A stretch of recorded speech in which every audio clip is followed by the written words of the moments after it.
जिन लोगों ने कहा कि हमारा परवरदिगार अल्लाह है, फिर वो उस पर कायम रहे, उन पर फरिश्ते उतरेंगे और कहेंगे कि न खौफ करो और न गमनाक हो, और बहिश्त की जिसका तुमसे वादा किया जाता है खुशी मनाओ।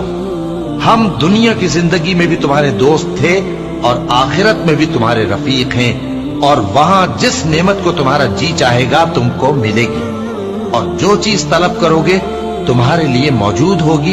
ये बख्शने वाले मेहरबान की तरफ से मेहमानी है।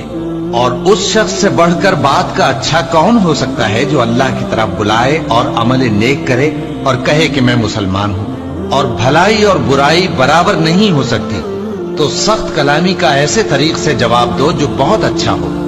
ऐसा करने से तुम देखोगे कि जिसमें और तुम में दुश्मनी थी वो तुम्हारा गर्मजोश दोस्त है।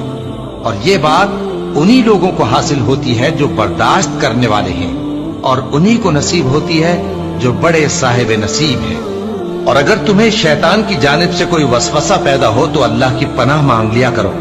बेशक वो सुनता है, जानता है, और रात और दिन और सूरज और चांद उसकी निशानियों में से हैं। तुम लोग न तो सूरज को सजदा करो और न चांद को, बल्कि अल्लाह ही को सजदा करो जिसने इन चीजों को पैदा किया है, अगर तुमको उसकी इबादत मंजूर है।